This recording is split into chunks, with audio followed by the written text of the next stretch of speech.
Alors, soyez le bienvenu. Cet après-midi, nous avons une conférence sur l'art, la peinture, les arts plastiques, qui sera présentée par notre collègue Faten Chouba, qui est membre du département des arts. Faten Chouba est d'abord plasticienne, elle est aussi universitaire, elle est docteure en arts plastiques, elle enseigne ou elle a enseigné à Sousse et à Monastir, d'abord à l'Institut supérieur de beaux-arts de Sousse. Elle a fondé l'Institut supérieur de la mode de Monastir et elle a dirigé pendant presque 10 ans. Ensuite, elle a assumé le rôle de directrice d'études et de stage à l'Institut supérieur des beaux-arts de Sousse. Elle a à son actif un ouvrage que j'estime important, qui porte le titre « Pensée plastique et pratiques artistiques contemporaines ». Elle a contribué aussi à la publication de plusieurs ouvrages collectifs et elle a assuré, bien entendu, plusieurs conférences et études autour des arts plastiques. Sur le plan de la création, puisqu'elle est plasticienne, elle a eu l'occasion d'organiser plusieurs expositions personnelles, mais aussi collectives, en Tunisie ou ailleurs. Et il y a 2 points qui méritent d'être soulignés dans son CV. D'abord, elle a participé ou elle a fondé directement la première édition des Journées d'art contemporain de Carthage. Je ne sais pas si cette manifestation continue à exister ou non. On le verra tout à l'heure. Et elle est également membre du conseil d'administration du premier musée national d'art moderne et contemporain, dont le siège est à la Cité de la Culture de Tunis. Alors, son intervention aujourd'hui porte le titre « La métaphore de la coquille, la feinte de l'œuvre ». Personnellement, j'ai essayé de saisir de plus près un peu le résumé qu'elle nous a proposé et qui consiste à cogiter, à réfléchir sur cette notion de métaphore incarnée ou cristallisée par la coquille. La coquille qui incarne plusieurs métaphores, plusieurs symboles. La coquille symbolise la renaissance, la fécondité, la fertilité, du côté féminin, parce qu'il y a là un lieu qui secrète une multitude de sens, une profusion de sens. Et c'est autour de cette question que va s'articuler son intervention. Toutefois, j'aimerais bien, en guise d'introduction à cette conférence, de rappeler un peu cette notion de métaphore qu'il faut distinguer de ce qu'on appelle la métonymie. La métonymie, c'est la partie pour le tout, le contenant pour le contenu. Alors que la métaphore, c'est la conjonction, la rencontre entre 2 éléments, parfois différents. Et à ce titre, j'aimerais bien rappeler cette définition proposée par Marcel Proust dans son œuvre À la recherche de temps perdu. Parce que vous savez que l'œuvre de Proust s'articule autour de la métaphore. Et à ce titre, je vous propose un peu cette définition qui rejoint la teneur de ce que Fatul Chouba va nous présenter cet après-midi. Voilà ce qu'il dit. On peut faire se succéder indéfiniment dans une description les objets qui figuraient dans le lieu décrit. La vérité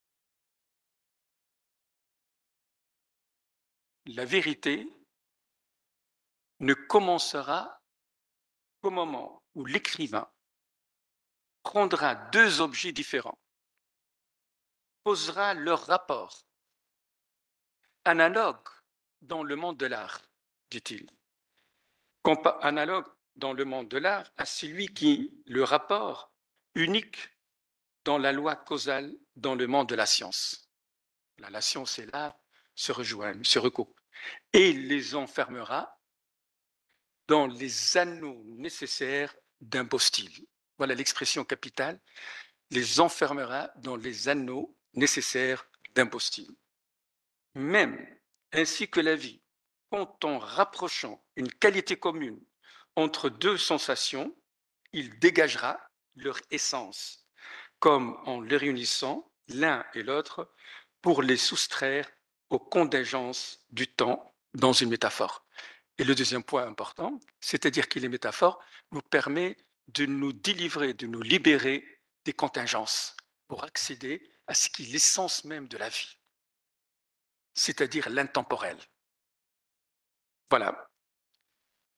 Alors, à vous la parole. Faites. Merci, chers collègues, pour cette présentation et le fait de cadrer le sujet par rapport au titre. Et ce que vous venez de dire correspond parfaitement à ce que je vais développer.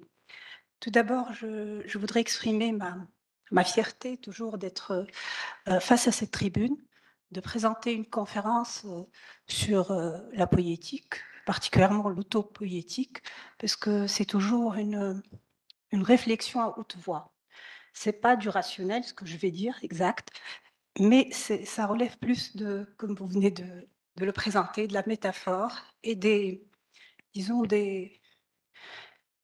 méandres de la réflexion de l'artiste, cette cogitation personnelle, intime, hein, que je voudrais particulièrement partager aujourd'hui avec vous. La métaphore de la coquille, la feinte de l'œuvre, peut-être le titre induit en erreur, mais derrière ce titre-là, il y a le vrai questionnement, c'est l'étude de l'émergence du sens dans l'œuvre. C'est-à-dire comment le sens se manifeste, comment il fait irruption, vraiment irruption. Pourquoi je dis irruption? C'est-à-dire, c'est à l'insu de l'artiste. C'est-à-dire, ce n'est pas programmé, ce n'est pas dans son projet artistique, mais ce qui est étonnant, c'est grâce à différents paramètres. C'est-à-dire, cette émergence se fait dans le cadre, par exemple, de discussions. Peut-être aujourd'hui, je sortirai avec d'autres idées et d'autres sens que je porterai et que je développerai et que peut-être vont m'aider à revisiter ce que j'ai dit grâce à cet échange-là. Parfois, c'est une lecture d'un ouvrage. Parfois, c'est le fait de voir un film, un documentaire, parfois un événement, que ce soit dramatique ou heureux, mais tout ce qui entoure l'œuvre et accompagne l'œuvre dans une dimension atemporelle, hein, réellement. C'est-à-dire, ça pourrait être quelque chose du présent ou du passé le plus lointain. Donc, dans ce va-et-vient, champ d'interaction réflexive que le sens prend sens. C'est-à-dire que l'œuvre se dote de ce sens-là, que je considère comme une apparition, ce que Husserl dit quand il parle de l'expérience esthétique comme une apparition, comme un phénomène d'apparition. Et c'est exactement ça, c'est dire, je ne vais pas faire une présentation sur la coquille ou sur ce monde animal, mais ce monde animal va m'aider à explorer l'œuvre, lui donner un autre sens que celui que j'ai développé auparavant. D'ailleurs, et j'y tiens à le dire, c'est que ce que je vais présenter aujourd'hui, je l'ai déjà présenté à l'Académie. Et j'en ai parlé, c'est-à-dire presque les mêmes travaux, mais j'en ai parlé du point de vue du féminin, de la prégnance du féminin dans l'œuvre. Ça ne veut pas dire que le féminin n'a plus de valeur, n'a plus d'existence dans ma pratique, au contraire, mais avec la métaphore de la coquille, c'est avéré que ce féminin-là relevait du contenu, c'est-à-dire c'est ce qui est à l'intérieur. Mais la coquille m'a renvoyé à la surface. D'ailleurs, Paul Valéry le dit, ce qui est le plus important, c'est la surface. Et donc là, du coup, je reviens à la surface, je reviens à la forme extérieure plutôt que intérieure. Donc on va découvrir ensemble ce retour, hein, cette forme de reprise de mes travaux à travers la notion de la coquille et essayer ensemble je pourrais délirer, hein, ça pourrait être de l'imaginaire sensible et à la fois spirituel, pour ne pas dire cognitive. Donc, on va commencer par la genèse de l'œuvre. Parce que quand on parle de poétique, il y a tout un processus, toute une démarche, tout un cadre d'évolution. Donc je reviens au cours des années 2000. Donc là où je me suis installée dans la région de Monastir et je travaille à Sousse. Donc dans le cadre de mes déplacements hebdomadaires, je rencontre un site qui m'interpellait particulièrement par rapport à sa couleur, hein, par rapport au changement de sa couleur, donc qui passe du gris, ça dépend des saisons, vers le rouge. Donc suite à cette imprégnation du site, parce que ça m'a pris du temps, j'ai d'essayer de me déplacer sur place et de produire quelque chose d'artistique sans projet particulier. Donc j'ai pris de la peinture, vu ma formation, c'est-à-dire j'ai mon diplôme est en peinture, donc j'ai pris des boîtes de peinture liquide à l'eau rouge et j'ai déversé la peinture sur les talus du salon, tout simplement. Et j'ai associé cet acte-là à la Pollock, hein, pour que ça soit clair, cet acte à l'idée de la terre menstrue. Je ne sais pas pourquoi ce terme-là m'a interpellée, mais bon, je n'ai pas des explications à tout. Suite à ce geste-là de déversement de la peinture, bien évidemment, le féminin m'habitait depuis mes études doctorales. Donc, et entre-temps, je pense que j'assurais un cours sur l'Antiquité et j'avais une encyclopédie sur la préhistoire. Et cette forme particulière vénusienne me touchait énormément et m'intriguait parce qu'elle son mystère, elle est l'emblème de la préhistoire. Donc, j'ai décidé d'en faire moi-même des petites Vénus, à la forme de Vénus Willendorf. Et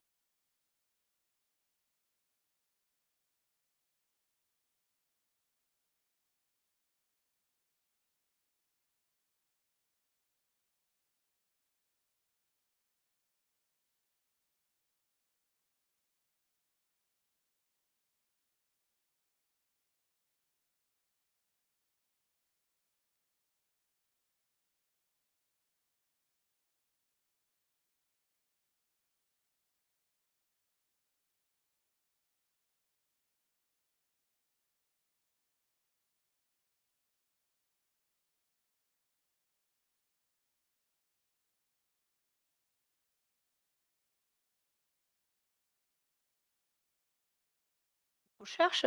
Donc j'ai essayé de creuser, de lire sur pourquoi cette Vénus. Et ce qui m'a aussi interpellée, c'est que la même appellation de Vénus préhistorique, elle correspond à la Vénus romaine.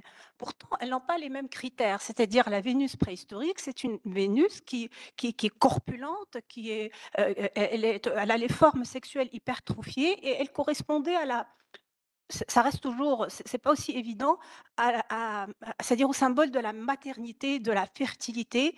Contrairement à la Vénus romaine, elle correspondait à la luxure, à l'érotisme, tout ce qui est sexuel. Donc vraiment, c'était le contraire. Et encore, Vénus romaine, elle correspond à Aphrodite grecque. Donc Vénus et Aphrodite, cette dimension de la représentation du féminin m'interpellait. Donc je vous parle hein, des conditions de conception de l'œuvre.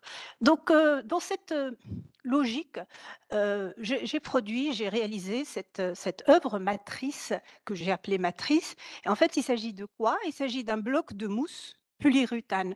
Pourquoi la mousse? Parce que Aphrodite, elle est née de l'écume, elle est anadiomène, elle est née dans l'eau et de l'écume de l'eau. Donc mousse, écume, c'était dans cette cohérence, disons, réflexive. Et j'ai dessiné, paradoxalement, la Vénus préhistorique sur le bloc de mousse. Et après, je l'ai taillée et j'en ai fait une forme pleine et une forme creuse. La forme creuse, je l'ai peinte en rouge. Et au niveau du sexe, j'ai collé, ou du pubis, j'ai collé du riz. Pourquoi le riz? L'exposition précédente que j'ai réalisée au Centre culturel du CRAM il est arrivé un incident, c'est que le sel s'est cristallisé parce que l'endroit était humide. Donc je n'ai plus de plage de sel, mais c'était des blocs de sel sous forme de pierres assez dures. Donc ça ne me convenait pas. Du coup, j'ai recouru à une vieille recette de grand-mère, c'est que j'ai dit, c'est-à-dire j'ai versé des grains de riz, dans le sel pour que, il revienne dans sa forme fine et et étalée, et ça a marché. Mais ce qui est étonnant et pourquoi je vous parle de ça, pour expliquer le geste de coller des grains de riz sur la vulve de ma Vénus, c'est que les grains de riz, heu, au bout de quelques mois, heu, ils ont rougi, c'est-à-dire c'est devenu rouge. Parce qu'apparemment, c'est des graines manipulées dans le laboratoire, il y avait de la bêta-carotène et cette bêta-carotène s'est révélée au contact du riz. Et c'est ce qui explique que les marais salins rougissent, parce qu'il y a de la bêta-carotène à l'intérieur. Et d'ailleurs, ça explique pourquoi les flamants roses sont roses, parce qu'ils mangent de la bêta-carotène. Donc, ça commence à, c'est-à-dire cette couleur rouge commence à prendre du sens. Et aussi, les grains de riz, c'est un symbole c'est-à-dire de fertilité. Dans les mariages occidentaux, on verse des grains de riz sur les mariés pour qu'ils aient beaucoup d'enfants. Donc, du coup, c'est ce qui explique ce geste-là de coller des grains de riz sur le pubis de ma Vénus. Donc, je l'ai exposé ainsi. La forme, disons, relief, elle est à l'horizontale et la forme creuse, elle est à la verticale. Suite à ça, jusque-là, il n'y a pas de coquille, hein, mais justement, je vais avancer, après revenir en arrière. Donc là, ce que j'ai fait, j'ai pris la forme Aphrodite, la forme pleine, blanche, et naturellement, dans mon esprit, j'ai dit Aphrodite est née de l'écume, de l'eau, elle devrait être placée au niveau des rivages, et je devrais la placer comme si c'était une essence qui venait de la mer, et je l'ai placée au bord de l'eau, et j'en ai pris des photos. Mais bon, suite à ce geste-là, j'ai décidé de la sacrifier. Donc je l'ai brûlée, je suis revenue plus tard, je l'ai imbibée de l'essence et je l'ai brûlée. Je vous montre l'extrait, mais ça c'est une forme vidéographique. Donc je l'ai brûlée. Donc voilà. C'était une sorte de sacrifice de Vénus.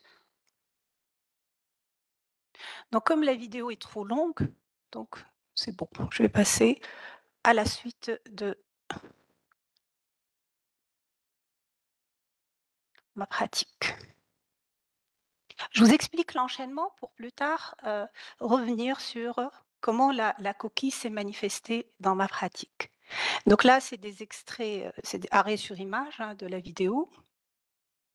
Suite à cette œuvre, peut-être il y a eu un petit regret parce que j'ai gardé la forme creuse et j'ai perdu la forme pleine. J'ai décidé de revenir à la mer et reprendre, c'est-à-dire fertiliser, faire renaître Vénus de ses cendres. Et donc j'ai réalisé cette vidéo.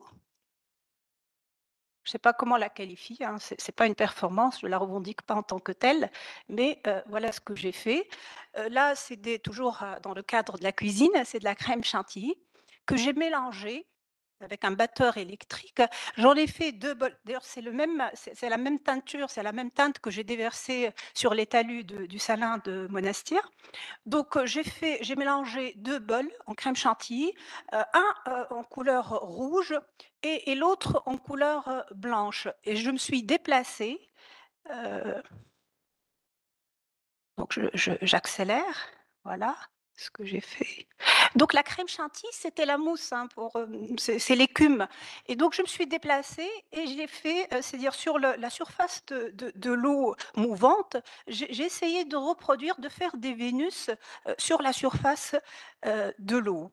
Donc, vous voyez le geste avec une cuillère, j'essayais de reproduire les Vénus que j'ai perdues. J'en ai fait des rouges et des blanches, et ce qui est, ça c'est le hasard des choses, il a plu ce jour-là, et je les ai perdues, elles étaient diluées dans la mer, et là j'en ai fait des photos de cette dilution, et tant mieux parce que j'en ai fait une œuvre que j'ai intitulée La mer monstrue. Donc là, peut-être à ce niveau-là qu'on va commencer à parler de la métaphore de la coquille. En fait, c'est grâce à une collègue, certainement qu'elle est en train de nous regarder. Elle m'a posé une question, ça fait 2 ans. Elle m'a dit, «Explique-moi». D'ailleurs, elle s'appelle Lilia, pardon, Touhemi. C'est l'épouse de notre collègue Fatah Ben Amr. Donc elle m'a posé une question, intéressante. Elle m'a dit: «Faith, pourquoi tu as fait usage de la cuillère?»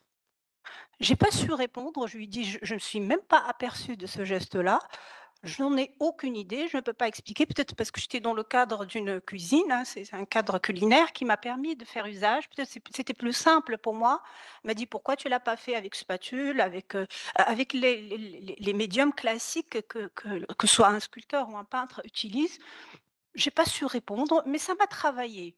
Donc ce qui est étonnant, elle a essayé, elle a fait un effort pour expliquer ce geste-là, mais c'était pour moi trop audacieux. Elle m'a dit: «Bizarrement, ça me rappelle la création d'Adon», cette, fresque de Michel-Ange de la Renaissance, cette fameuse fresque et particulièrement ce geste de création d'Adon et d'ailleurs Adon, c'est l'être humain qui est né de la terre rouge, hein.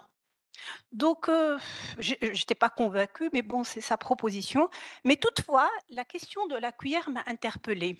Et là, il y a une autre, réalisation que j'ai faite. D'ailleurs, j'en ai pas donné de titre et peut-être je lui ai pas donné de l'importance et c'est justement, j'ai constaté que ce qu'on fait, qu'on lui donne pas d'importance, qu'on le réfléchit pas trop, où il y a plus de formes symptomatiques et de possibilités de relancer l'œuvre. Donc, c'est une réalisation qui est faite en 2012 et c'est des collègues qui m'ont invitée, d'ailleurs c'était 2012, hein, d'ailleurs cette période, j'ai pas beaucoup produit parce que le pays était en agitation et j'étais pas stable dans mon esprit. Donc j'ai fait ce travail-là. Il s'agit de 2 bols, 2 récipients en creux bien évidemment, donc cette idée de forme creuse, dans lesquels j'ai fait je croyais des Vénus avec de la mousse, rigide. C'est-à-dire c'est une bande avec laquelle je pouvais réaliser, des Vénus, pardon. Et ce qui m'a, c'est-à-dire, particulièrement interpellée et m'a fait revenir à cette œuvre qui pour moi était juste, vraiment de passage, c'est la présence de cuillères aussi. Donc là, ça devient l'objet devient prégnant. Donc pourquoi je les ai achetées, c'est pas des cuillères, c'est-à-dire c'est voulu, c'est décidé, c'est délibéré. Je suis déplacée, j'ai acheté 2 cuillères et je les peintes en blanc et en rouge et je les ai placées dans ces récipients. Donc vous voyez, ça c'est une photo d'en haut. Et ce qui est étonnant, c'est que quand j'ai exposé ce travail, à côté, j'ai diffusé la vidéo de la mousse. Ça date de 2012, hein, pour vous dire le temps qu'il faut pour, digérer, disons, assimiler. Et c'est à ce niveau-là que la coquille intervient. Donc j'ai commencé à creuser la notion de cuillère. Qu'est-ce que c'est une cuillère et pourquoi elle s'est imposée dans ma pratique, sans pour autant que je lui donne de l'importance, c'était juste, une question pratique pour moi. Donc voilà ce que j'ai découvert. Donc le dictionnaire étymologique de Jacqueline Picoche, cuillère ou cuillère de XIIe siècle. Son nom vient du latin cochler, cochlea, escargot, coquille d'escargot. Le sens premier était probablement instrument en forme de coquille, selon le poète latin Martial, instrument servi à manger des escargots. Par analogie avec les petits récipients en creux, on peut penser que peut-être que la première cuillère rudimentaire était en fait une coquille. Donc peut-être la coquille, on utilisait, elle faisait office de cuillère au cours de la période préhistorique. Et là, du coup, je commence à donner de l'importance à la coquille dans ma pratique. Et je suis revenue à la peinture, hein, très connue de Botticelli, la naissance de Vénus. Et on voit Vénus parce qu'elle est née de la mer. Elle n'est pas née de la coquille, mais elle débarque, c'est-à-dire dans une coquille. Et ça se clarifie. La coquille, c'est une coquille Saint-Jacques. Donc elle est là, avec sa forme, de beauté et d'ailleurs d'après mes lectures, hein, est-ce que monsieur, Kamel l'a bien dit, c'est-à-dire on associe la coquille à la beauté, à la fécondité, à la fertilité et donc en fait la Vénus préhistorique et la Vénus, mythologique antique se rassemblaient dans cette forme matricielle, hein, de récipient qui est celle de la coquille. Et là du coup je commence à m'intéresser, à la coquille, au coquillage Saint-Jacques et j'ai revu toute ma pratique et d'ailleurs, c'est devenu une obsession, ça fait une bonne année, que j'essayais de, disons pas d'une façon consciente, hein, de détecter où est la présence de la coquille dans ma pratique. Et voilà, l'aventure a commencé. Donc, si on se souvient bien de cette forme que j'ai perdue, hein, que j'ai, incinérée et elle est partie en pleine mer. Donc, et sa comparaison par rapport à cette forme de la coquille, c'est une forme où il y a des stries qui irradient de la charnière. C'est-à-dire au niveau de sa charnière, il y a l'irradiation de ces stries et la correspondance était pour moi, l'analogie est très importante. Et pourtant, si je vous explique comment j'ai fait cette texture-là, c'est un pur hasard, parce que quand j'ai essayé de dégager la forme vénusienne de son support, j'ai pas pu, hein, c'était trop dur, la mousse polyuréthane était dure à couper. Donc, et à dégager la forme dessinée, parce que j'en ai fait un dessin. Donc, j'ai essayé plusieurs couteaux, j'ai essayé le cutter. Et là, du coup, j'ai dit pourquoi pas essayer un couteau denté. Et c'est ce couteau denté qui m'a donné cette texture-là. Et j'étais essoufflée parce qu'il fallait un effort physique. Et donc, fois, je faisais une partie, je me laissais reposer, je reprenais. Donc, c'est pour cela que ça donnait cette irradiation et cette traverse de la forme courbe. Et suite à ma lecture sur la coquille, il s'est avéré que ces formes-là retracent sa croissance, son évolution, toute son histoire, que ce soit par rapport à l'environnement dans lequel elle a évolué, par rapport à des périodes de fécondité. C'est comme les cernes de l'arbre, c'est-à-dire on peut reconnaître l'âge de la coquille grâce à ces formes striées. Donc c'est des stries de croissance. Donc ça c'est plus détaillé, donc au niveau de la texture. Et aussi il y a ces protubérances, hein, si je peux les qualifier, les sillons qu'on appelle au niveau de la coquille des incréments. Donc, ce retour à l'histoire et aux origines, hein, surtout, de reprendre l'histoire de la biodiversité et de la richesse de la coquille, parce que j'ai découvert aussi qu'elle peut nous relater, suite à la crise climatique, elle peut nous relater l'histoire de l'environnement, parce que la coquille peut vivre jusqu'à 500 ans. Et si ce n'est plus, si elle n'a pas eu d'incidents au cours de sa croissance. Donc là, je suis revenue pardon, à cette installation et j'ai dit pourquoi j'ai décidé de l'exposer ouverte comme une coquille, une forme à l'horizontale et une forme à la verticale. Donc on dirait c'est des valves, hein, c'est ce qu'on appelle chez la coquille la forme bivalve. Donc ces valves-là, entrouvertes, ouvertes, en histoire de l'art a été très, très répandue, c'est-à-dire beaucoup de sculpteurs ont représenté Vénus dans une coquille entrouverte. Donc on comprend la correspondance à la perle, cette curiosité d'ouvrir la coquille pour découvrir ce qui est à l'intérieur. Donc on associe la coquille au féminin, à l'érotisme bien évidemment. Donc, et d'ailleurs, quelques exemples de coquilles où on voit Vénus allongée.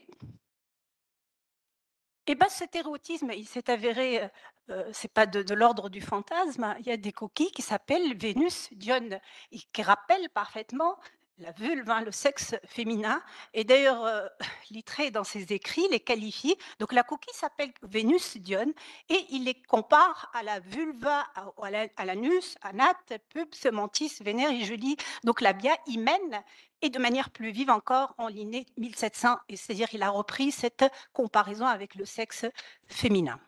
Donc ça, c'est la vraie coquille. Là, c'est une œuvre de l'artiste surréaliste Béatrice Wood, intitulée Un peu d'eau dans du savon. Ce qui m'a intéressé dans ce cadre-là, c'est que Béatrice Wood a installé un savon en forme de coquillage, un cache-sexe. Et ce qui est encore plus sympathique pour moi, c'est que le savon, c'est la mousse, hein. Lui rajouter de l'eau, ça devient de la mousse. Donc je ne sais pas pourquoi Béatrice Wood a certainement, elle était dans cette logique de la mythologie, de féminin et de cette symbolique de l'érotisme associé au coquillage. Et bien évidemment, ça renvoie à cette idée de fertilité et du riz que j'ai placé sur le sexe de Vénus. Bon, on revient à Vénus de Willendorf, et là, c'est l'apothéose dans mon esprit, parce que il y a une étude récente, c'est pour cela que je vous ai dit le sens de l'œuvre dépend parfois de l'évolution de la science, de contexte, ça, que ce soit social, politique et tout ça. Donc là, dans mon cas, c'était la science. Et à l'université de Vienne, parce que Vénus de Willendorf, elle est exposée à Vienne, parce qu'elle elle a été découverte au niveau des rives du Danube. Et c'était vraiment c'est emblématique, hein, c'est une grande découverte à l'époque. Et les scientifiques ont repris cette Vénus, particulièrement celle-ci, parce qu'on a plusieurs. Donc, et ils ont essayé d'analyser sa matérialité, c'est-à-dire la matière, je ne sais pas comment on appelle cette technique-là, et il s'est avéré qu'elle n'a jamais été créée ou constituée ou fabriquée à Vienne, mais elle vient de l'Italie. Donc sa constitution en calcaire, c'est la pierre oolite. Et qu'est-ce que c'est oolite? C'est la pierre, ou c'est l'œuf. Donc la coquille, l'œuf, et d'ailleurs la coquille au début, elle était un œuf. Et dans cet œuf-là, il y a une coquille rudimentaire qui va évoluer avec les sédimentations, avec l'interaction avec l'environnement, avec du calcaire sédimenté que la coquille se constitue. À part la constitution de ce calcaire-là, ils ont découvert des restes de coquillages bivalves qui viennent de l'Italie aussi. Donc, cette Vénus-là, elle a voyagé, elle n'appartenait pas à cet endroit-là. Donc, coquillage, Vénus-Willendorf, je n'ai jamais fait cette association, et là, j'étais ravie d'associer la coquille bivalve à cette Vénus. Bon, je reviens à une autre pratique que j'ai intitulée intra-aquatique. Donc, je vous ai particulièrement indiqué les dates pour suivre le cheminement réflexif, et parfois je fais un retour en arrière. C'est quoi cette œuvre? En fait, c'est une photo de l'installation dont je vous ai parlé tout à l'heure, imprimée superposée tout d'abord avec Photoshop, avec cette photo-là. Il s'agit des Vénus immergées dans l'eau, et cette image-là, par effet de transparence, je les ai superposées pour donner, c'est-à-dire cet effet de vibration. Je les ai imprimées sur du plexiglas, et derrière, il y a un miroir pour donner l'effet de flot. Qu'est-ce qui relie cette œuvre à la coquille, en fait? Et là, ce détail anodin de cet effet, qui c'était pour moi typiquement esthétique, ce n'était pas dans un cadre de cohérence ou de logique, parce que là, je vous en parle après coup. Il s'agit du reflet de la surface de l'eau vibrante sur la coque d'un navire. Je pense que c'est un navire de guerre, parce que c'était dans un pays étranger. Et là, je me suis arrêtée pour prendre des photos. Je pourrais vous montrer aussi des vidéos, parce que j'en ai pris aussi. Je l'ai enregistré, mais je ne savais pas à quoi ça allait servir. Donc, je vous montre pour... Donc, vous voyez ce phénomène-là de vibration et d'illusion visuelle qui m'a interpellée. J'en ai fait des photos et voir une version vidéographique. Voilà. Donc, quelle relation avec, effectivement, avec la coquille? Donc, voilà le travail final. Ça a donné cet effet-là de vibration, et l'image était floutée. En fait, comme je vous ai dit que j'étais en train de revoir toute ma pratique à l'envers grâce au coquillage. Donc, le mot, je suis revenue au terme, hein, le mot coquillage vient du conché d'origine au XVIe siècle.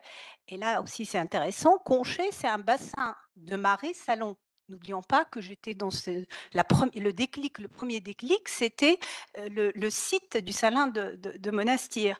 Et ce qui est encore plus intéressant, c'est que la coquille, au XIIIe siècle, le coquillage XVIe siècle, étant dû aux œufs, aux noix, aux noisettes, à divers objets creux, tout ce qui relève d'un récipient creux que j'ai déjà dit par rapport à la cuillère. Et donc au XVIIIe siècle, conchilia, le terme bien évidemment a évolué, interprété comme un féminin et croisement avec coq. Donc là, pour résumer, le mot coquille vient du latin concha. Parfois, c'est concha, quand on ne voudrait pas dire que c'est un sexe féminin, on dit concha. Donc là, j'ai découvert aussi dans mes lectures qu'on qualifie le sexe par concha, qui signifie à la fois coquille et coque. Coque, c'est le revêtement extérieur d'un bateau assurant la flottabilité et l'étanchéité. Sa rigidité provient de sa forme courbe en creux. Donc cet intérêt qui était purement visuel par rapport au reflet de l'eau sur une coque de navire avait une connotation plus approfondie dont je n'étais pas consciente au départ, mais c'est maintenant que je vous en parle, parce que j'ai réfléchi avec voix haute voix. Donc j'ai parlé de la pratique, d'une autre pratique. Là, je bouleverse la chronologie. Donc une vidéo. Je vous montre tout d'abord la vidéo et après je vous parle comment je l'ai exposée, intitulée Vertige. Comme je suis sensible à l'écume et à la surface de l'eau, j'étais dans un balcon de navire en haut et le navire était accosté. Il a commencé, c'est-à-dire, je pensais que c'était arrêté. Et tout d'un coup, ça a commencé à démarrer et j'ai senti le vertige. Donc, j'ai décidé de prendre une vidéo d'en haut et voilà, vous voyez l'accélération, donc ça flottait mon regard. Et je l'ai enregistré et je vous montre qu'est-ce que j'en ai fait parce que ce n'est pas l'objectif juste d'enregistrer cette vidéo, mais c'est comment je l'ai exposée. Donc là, j'ai fabriqué une boîte. Et cette boîte, c'est-à-dire je l'ai conçue dans mon esprit, je l'ai commandée. Donc une boîte où j'ai fait un trou pour pouvoir voir la vidéo. Et à l'intérieur, j'ai installé un vidéoprojecteur et j'ai collé différents miroirs sur les parois de la boîte, bien évidemment en face non, pour démultiplier l'image. J'étais dans cette logique de reproductibilité de l'image, de fertilisation de l'image, d'image matricielle, c'est-à-dire de dupliquer l'image. Et je l'ai exposé le jour de l'exposition, vous voyez la boîte. Bizarrement, le fait de voir, parce que je voulais l'image tridimensionnelle, donc le fait de la voir à travers le trou, ça n'a pas donné tel que je l'ai prévu. Donc, du coup, j'ai improvisé ce jour-là. Il y avait 2 baguettes que le galeriste m'a fournies pour que la boîte soit entrouverte et la visibilité serait meilleure parce que moi, je voulais une image tridimensionnelle.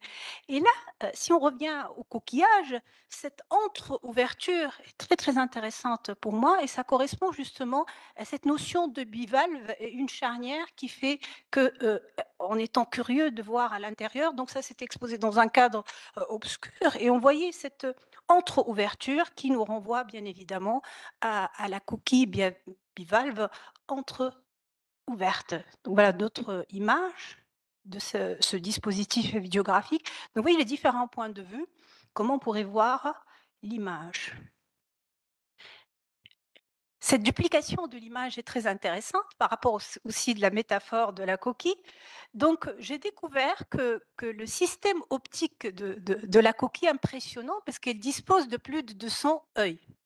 Donc, elle a 200 yeux à la périphérique et ces yeux sont dotés de miroirs à la manière du télescope et c'est des miroirs concaves, creuses, pour donner une visibilité tridimensionnelle à son environnement. Et ça, c'est impressionnant. Donc, je ne vais pas vous lire les détails.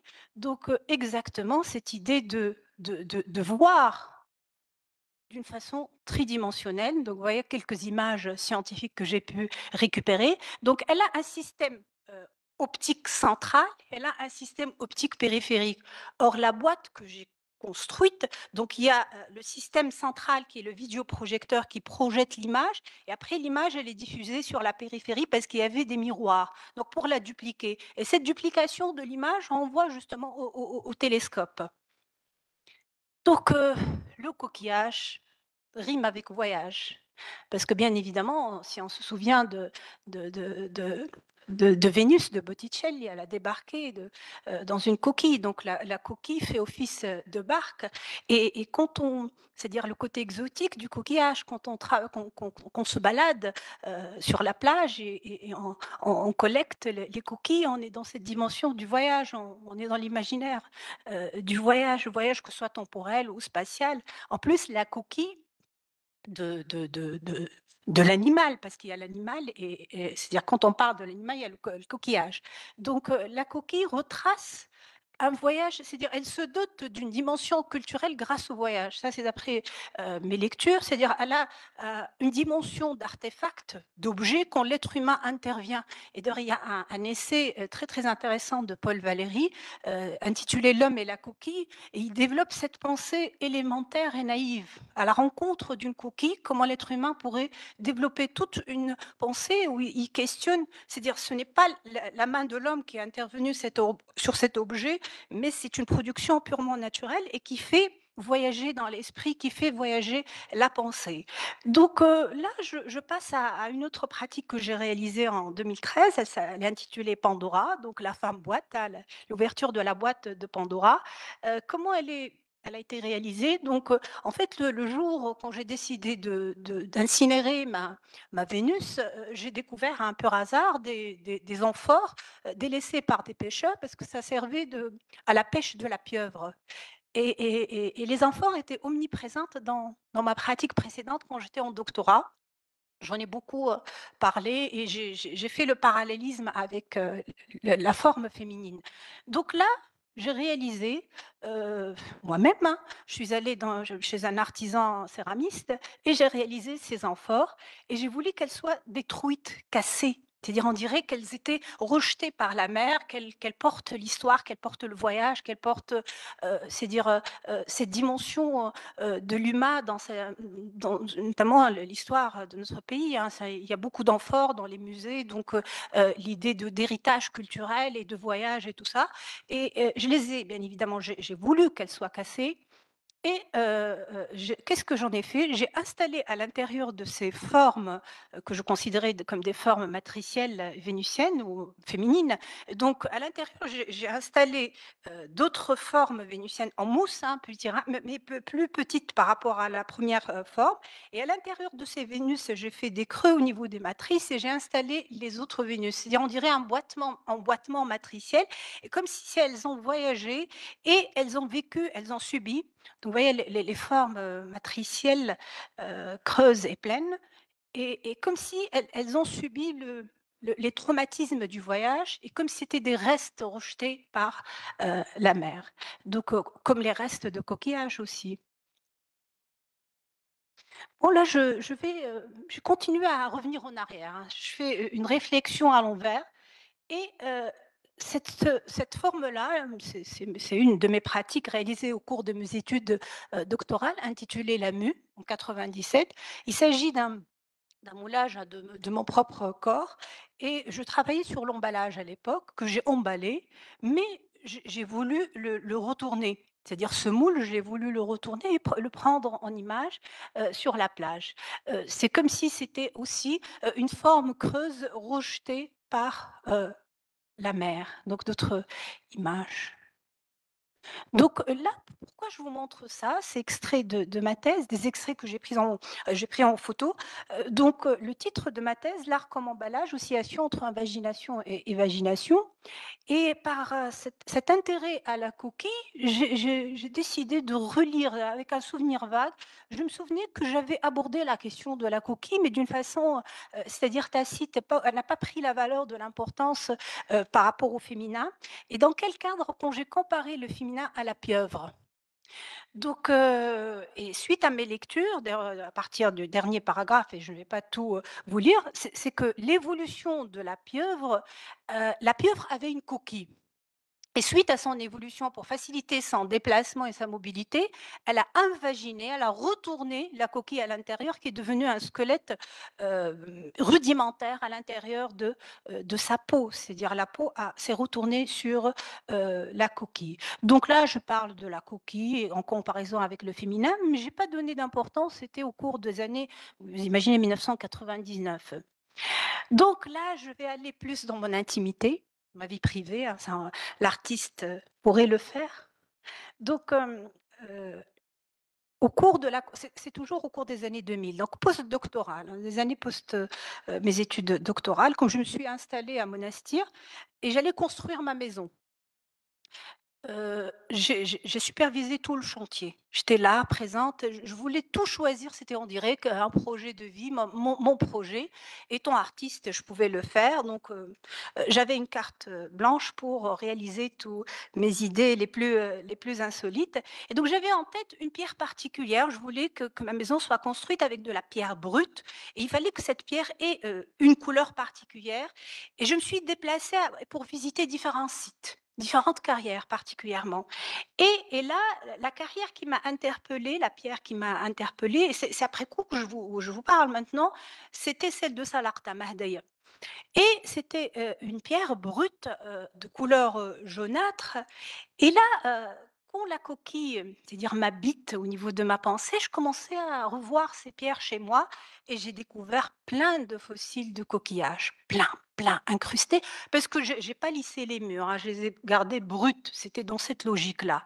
C'était de la pierre brute et plein de fossiles. Je vous montre, hein, c'est quelques fossiles, il y en a encore plus. Vous voyez, ça c'est chez moi, à l'intérieur, à l'extérieur, parce que c'est pareil. Donc que des fossiles de coquillages, différents fossiles. Et généralement, c'est des coquillages bivalves, et non pas la conque spirale. Donc, vous voyez là partout, que des coquillages, que des fossiles. Et encore, ce qui est bizarre, c'est que là, je vais chez moi, dans ma salle de bain, le carrelage que j'ai choisi, plein de coquillages aussi, que je ne voyais pas, c'était dans mon quotidien, mais je ne donnais pas de l'importance parce que je n'étais pas dedans. Donc, vous voyez, la frise, et là, j'ai décidé de faire toujours d'essayer de retrouver de la survivance, ce que Warburg appelle la survivance. Donc, je suis revenue, et là, heureusement, mon professeur est là. Il peut en témoigner. Donc, dans le cadre de mon projet de fin d'études, qui était sur l'empreinte, et encadré par un professeur Samir Triki et feu Rafiq, c'est Rafiq El-Kemel. Donc, c'était sur l'empreinte. Je feuilletais mon mémoire et là, j'ai découvert des images de fossiles. En travaillant sur l'empreinte, pourquoi j'ai fait, c'est une image rudimentaire en noir et blanc avec les moyens de l'époque. Donc, j'ai dit, c'est cette obsession du coquillage qui était là.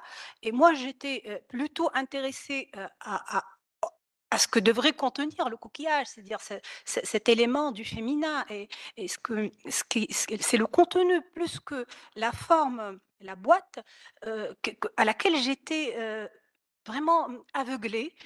Et d'ailleurs, je ne sais pas si vous l'avez constaté, la première réalisation, quand je vous ai parlé du site de Serline et ce geste de déversement de la peinture que j'ai intitulé La Terre menstrue, j'ai jamais vu que les talus étaient truffés, il y avait plein de coquillages. J'ai jamais vu, que j'ai jamais réalisé leur présence. J'étais pas là. Il fallait que ma collègue Lilia Touhemi, c'est-à-dire me sollicite et me pose cette question-là sur pourquoi avoir utilisé la cuillère, que j'ai retrouvé cette correspondance avec le coquillage. Et d'ailleurs, comme le titre portait sur la métaphore de la coquille et la feinte de l'œuvre, pourquoi la feinte de l'œuvre? Parce que l'œuvre, elle est pleine de sens. C'est-à-dire, il y a beaucoup de sens, mais à chaque fois qu'on atteigne un sens, ou je ne veux pas dire une signification, mais une réflexion sur l'œuvre, qu'elle nous échappe, qu'elle se dérobe. Donc, ce n'est pas qu'elle n'est pas juste, on n'est pas dans cette véracité de l'explication, mais c'est dans cette esquive que l'œuvre, bien évidemment, prenne sens. Et donc, je reviens à cette phrase-là, elle est très intéressante. Au XVIIIe siècle, les coquillards représentaient les mendiants qui accrochaient de fausses coquilles Saint-Jacques à leur cou, à l'image des pèlerins de Saint-Jacques de Compostelle, parce que c'est un symbole de pèlerinage aussi. Leur but était d'usurper les passants et l'expression vendre ses coquilles aujourd'hui perdues signifiait tremper ou rouler. Donc peut-être aujourd'hui je vous ai trompé par cette démarche réflexive. Et moi-même, hein, peut-être je me suis moi-même partie dans un délire réflexif qui me fait croire que j'ai atteint un objectif particulier, d'expliquer certains gestes que j'ai faits en étant inconsciente. Mais heureusement, on le fait parce que on a besoin de ce recul. Et ce qui est intéressant dans l'œuvre, parce qu'elle est dans une dimension tentaculaire, autant au niveau du temps, voire de l'espace, et ça nous permet de produire encore et d'aller de l'avant. Mais ce n'est pas parce qu'on fait de l'art contemporain, et j'en souffre de ça, qu'on est, c'est dire, dans la facilité. Au contraire, on est dans cette introspection, dans une nécessité intérieure qui nous pousse à revoir tout à chaque instant. C'est-à-dire, on est dans cette précarité de la réflexion qu'on est toujours à la demande de l'autre et du partage. Donc voilà, j'espère que je n'ai pas pris trop abusé de votre temps. Merci de votre attention. Cher professeur, est-il possible, avant de vous donner la parole, de remercier celles qui m'ont soutenu, et en particulier Monsieur Noureddine qui a réalisé cette belle affiche de cette conférence. Voilà, merci. Merci. C'est une conférence visuelle.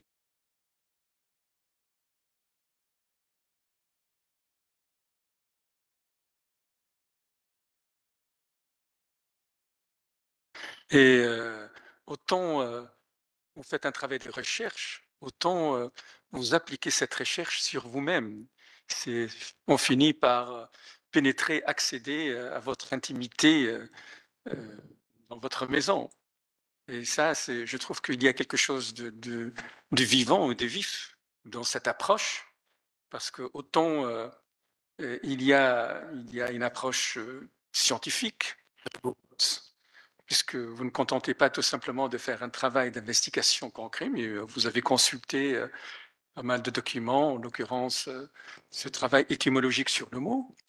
Et je trouve que ce que vous présentez est tout à fait original, et c'est rare d'assister à ce genre de conférences agréables à suivre. Moi, je me rappelle cette phrase de Paul Valéry que vous avez citée à plusieurs reprises.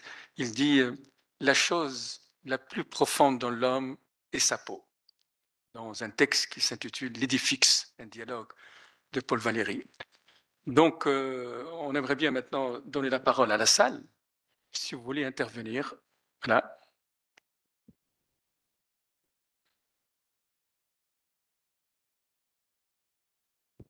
Merci Faten pour cette belle conférence. Le thème de la coquille est effectivement un thème extrêmement intéressant. Il est d'ailleurs à observer, je pense, c'est mon point de vue,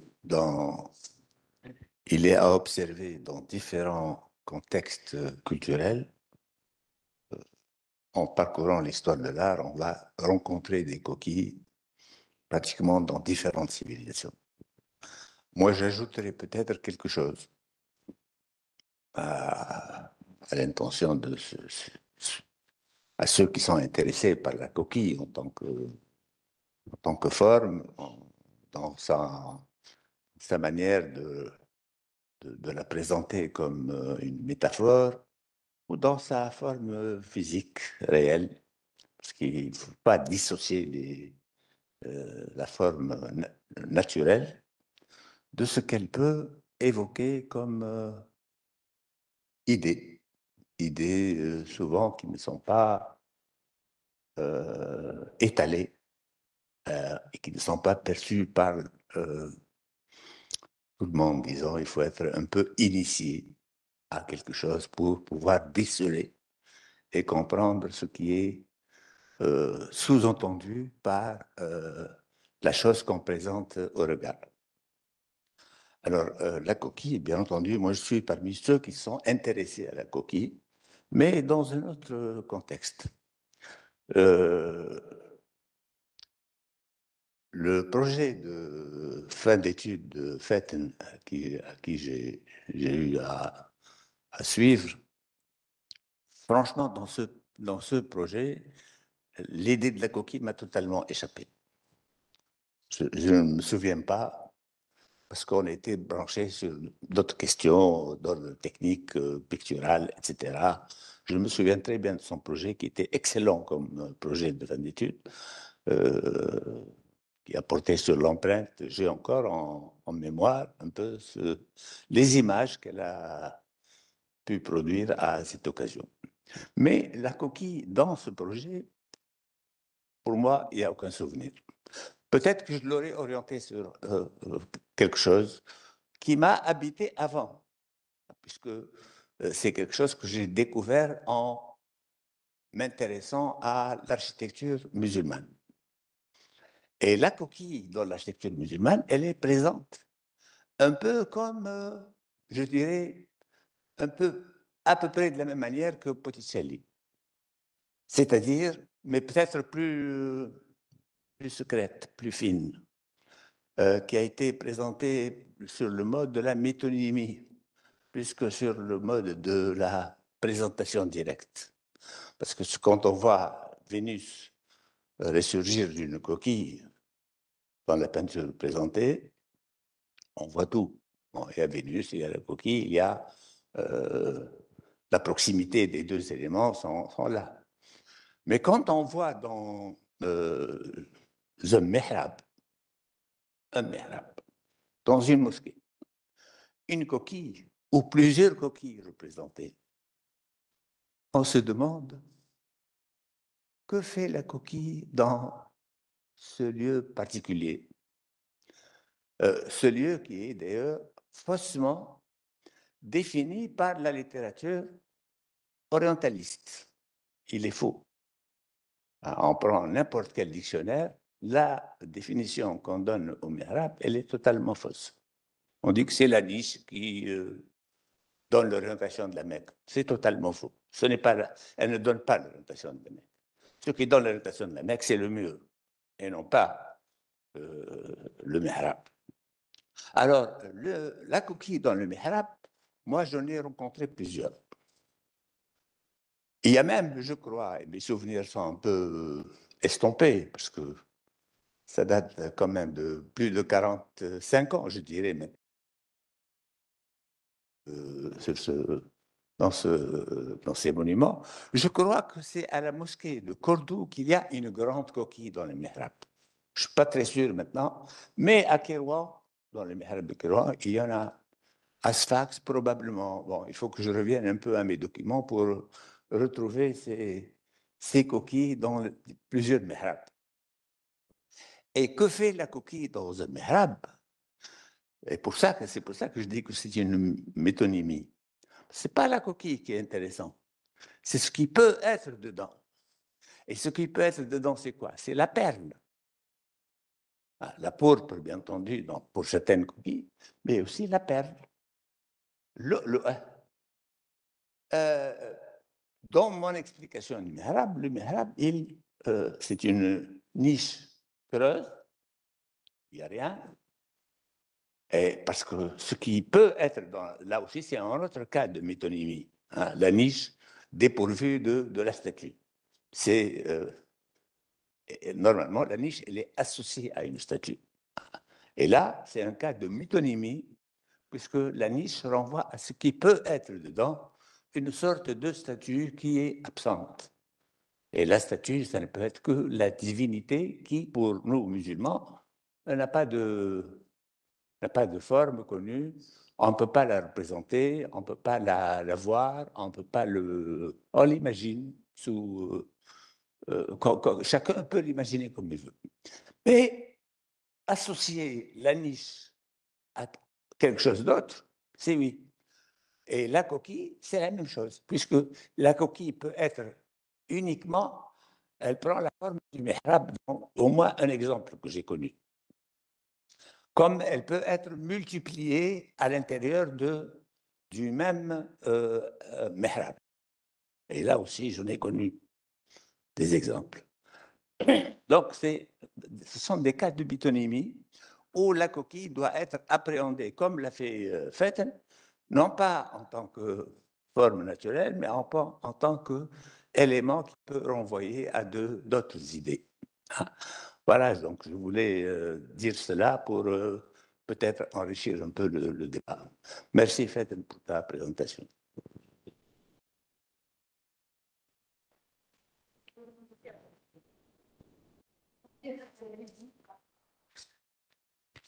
c'est bon. Donc, ce qui a été dit par professeur Twiki, et que je remercie infiniment pour cet ajout. Effectivement, la coquille, tout au long de l'histoire de l'humain, on la retrouve partout, dans différents supports. L'homme l'a rendue culturelle, c'est-à-dire d'un objet naturel est devenu culturel. On la retrouve dans des sépultures, on la retrouve dans l'architecture, on la retrouve comme forme de talisman ou de ésotérique et spirituel. Et d'ailleurs, ce qui m'a interpellée aussi, c'est que j'ai découvert que la première forme où il y a l'intervention de l'humain, la première forme artistique, c'est un objet conçu par l'humain, ça date de plus de 1150, de 115 000 ans. C'était une coquille perforée. On ne sait pas si elle a fait office de parure ou d'objet ésotérique ou de pendentif. Ça reste un point d'interrogation. Mais cet objet-là, il est omniprésent. Ça fait office de monnaie d'échange quand les personnes voyagent. Donc, ils payent avec le coquillage. Donc, ça a une dimension symbolique, voire aussi métonomique et très élargie. Donc, oui.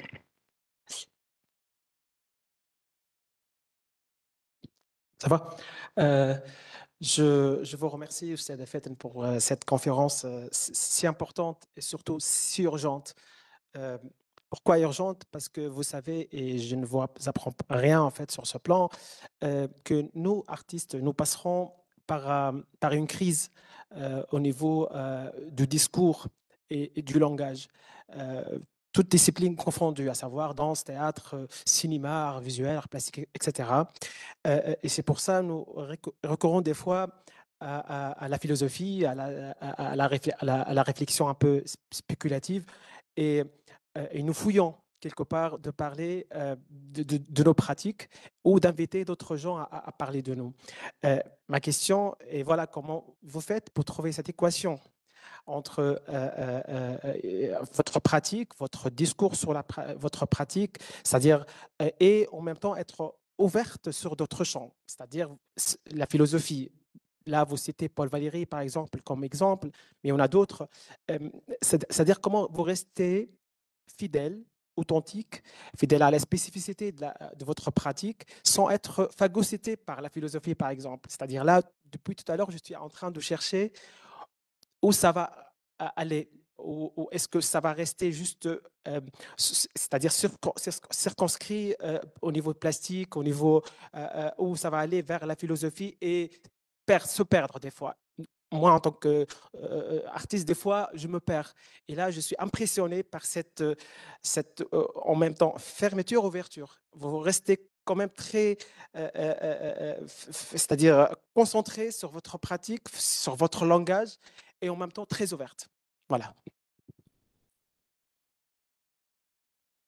Merci, Rushdie, de partager cette inquiétude qu'on vit au quotidien, les plasticiens, surtout quand on a cette double casquette de faire de la recherche et de produire. Et cette conscience du décalage entre le discours et la pratique est très importante. C'est-à-dire, il faut être conscient que aucun discours, aucune parole n'épuiserait les ressources de l'œuvre. En étant conscient de cette fuite de l'œuvre par rapport au discours, ça nous permet de comprendre la marge de manœuvre dans laquelle on est. C'est-à-dire, en étant plasticien et chercheur, on est réceptif. On est assez perméable à notre environnement, à toute suggestion idéale et voire réflexive. Et c'est pour cela que je suis dans le partage aujourd'hui. Je suis là, attentive à toute remarque qui pourrait bouleverser mon cheminement. C'est-à-dire, je ne suis pas dans l'entêtement euphorique d'avoir atteint une explication, une interprétation. Au contraire. Et peut-être l'année prochaine, je reviendrai pour parler de la même pratique d'une autre façon. Et ça me travaille déjà. Je parlerai des oiseaux. Je ne sais pas pourquoi je suis dans le zoologique cette période-là, parce qu'on m'a fait la remarque. Je suis très réceptive. Donc, être plasticien et chercheur, et dans cette dialectique de la pratique et théorie, c'est qu'il ne faut pas devancer la théorie par rapport à la pratique. Il ne faut pas être, j'ai oublié qui parlait de trajectif dans l'art, c'est-à-dire on n'est pas dans le projet avec un objectif à atteindre. On n'a pas de projet, moi sincèrement je n'ai pas de projet, je me laisse emporter par rapport aux circonstances que je vais réceptive, voilà, à un déclic, à un environnement, à quelque chose. Bien évidemment, ce que je viens de dire, hein, c'est ce que Husserl qualifie par irruption.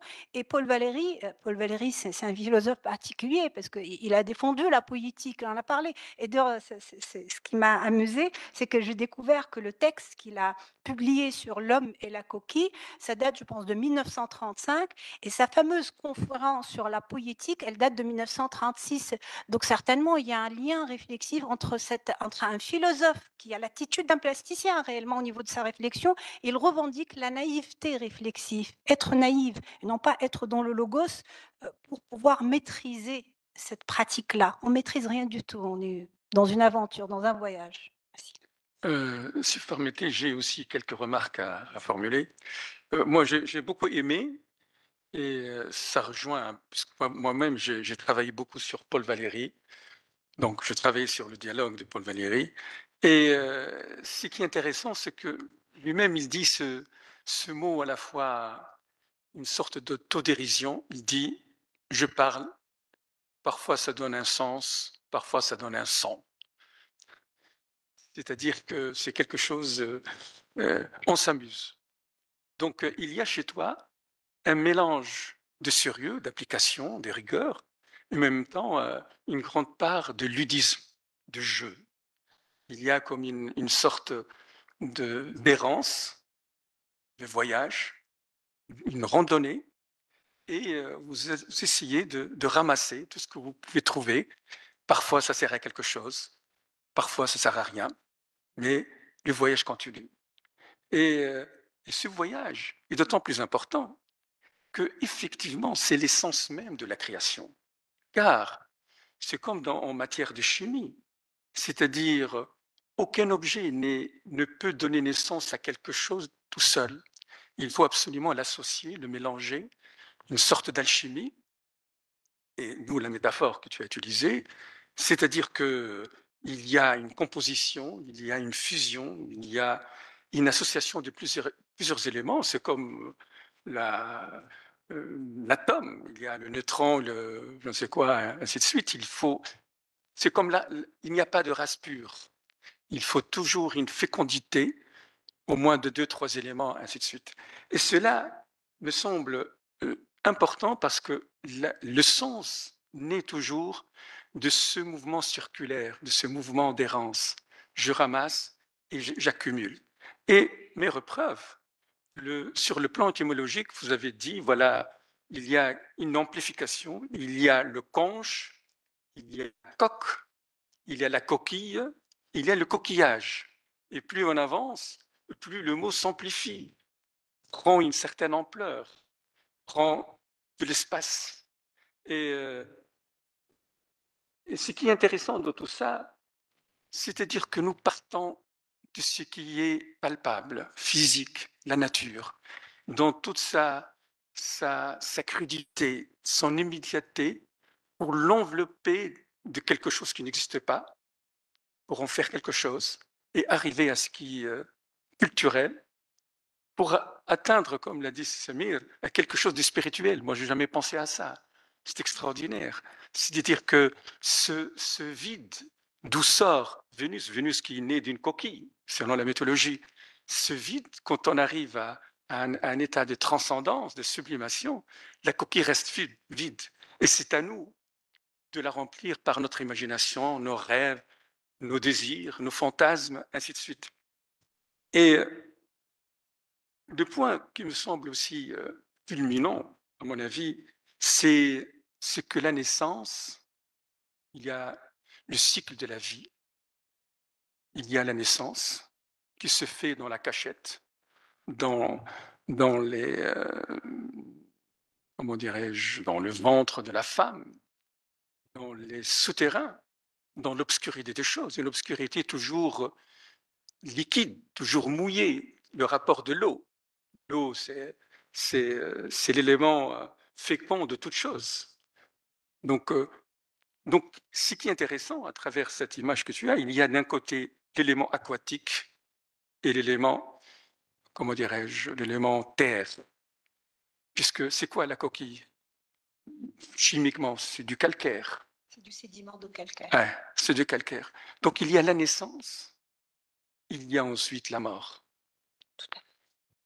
Et après la mort, il y a la résurrection. Mais qui opère la résurrection? C'est nous, êtres humains. Par quoi? Par l'art. Comme l'a dit André Malraux, c'est quoi l'art? C'est l'antidestin. Tout sera voué à la disparition. Il ne reste que l'art. L'art, c'est ce qui va nous survivre quand on crée quelque chose. Même la production de l'esprit, c'est quelque chose, un simple souffle de mots, il restera éternellement, enfin éternellement. Et voilà, c'est naissance, mort, résurrection, et peut-être aussi une autre mort, et les cycles continuent. Je ne sais pas si j'ai dit des bêtises ou... Non, non, pas du tout. Au contraire, ça corrobore ce que je viens de dire. Effectivement, la coquille, ça veut dire l'animal est mort, parce que c'est le reste de l'animal. Parce que le coquillage, c'est l'animal avec sa coquille, mais la coquille, c'est la mort. Quoi, l'être humain, il en a fait aussi la renaissance et la fécondité. On ne meurt jamais, puisque c'est nous particulier. sommes doués d'une âme, et cette âme est éternelle. Je voudrais préciser un détail par rapport au voyage, c'est que le voyage que fait l'artiste n'a pas de destinée particulière. C'est-à-dire, on ne connaît pas, il n'y a pas un point de départ particulier ou point d'arrivée. Donc, c'est plutôt de l'errance. Voyager en étant errant que avoir une destinée particulière. Tout à fait. Il fallait le spécifier. Est-ce qu'il y a d'autres questions?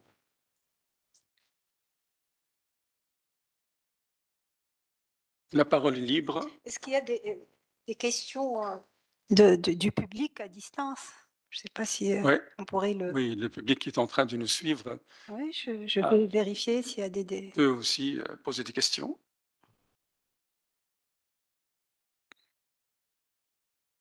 Je ne sais pas comment, le service technique, comment recenser les... Répondre aux intervenants à distance. Comment recenser les questions du public derrière l'écran? Je ne savais pas.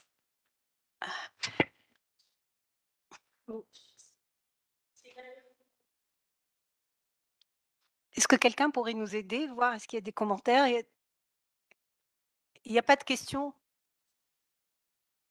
Il y a 2 remarques? Est-ce que tu peux les lire, s'il te plaît? Rochti. C'est bien.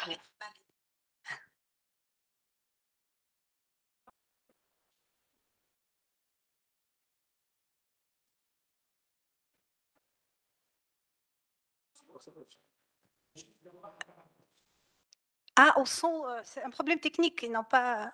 Donc, merci. On pourrait les inviter à poser des questions, hein, s'il y en a, mais bon. Oui.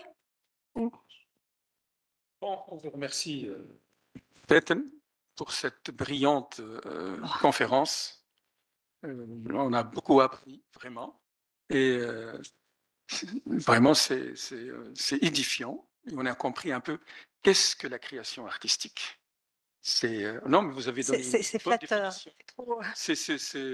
Moi, j'en ai pas de voilà. définition. Qu'est-ce que la création? Non, mais vous avez répondu à la question par l'intermédiaire de votre conférence. Témoignage. Voilà. Oui. Merci. Voilà. Merci. À bientôt. Au revoir. Non,